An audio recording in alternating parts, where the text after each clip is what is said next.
اعوذ باللہ من الشیطان الرجیم بسم اللہ الرحمن الرحیم۔ فرض نماز کے بعد یہ کام ضروری اور واجب سمجھ کر کریں۔ کون سا کام؟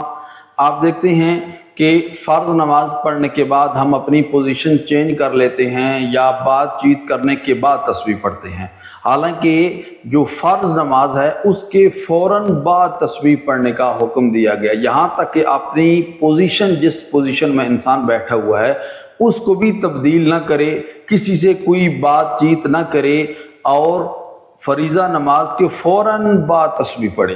تسبیح پڑھنے کے بہت زیادہ فضائل بیان کیے گئے ہیں، لیکن ان فضائل کو انسان اسی وقت حاصل کر سکتا ہے جب انسان فریضہ نماز کے فوراً بعد تسبیح پڑھے گا۔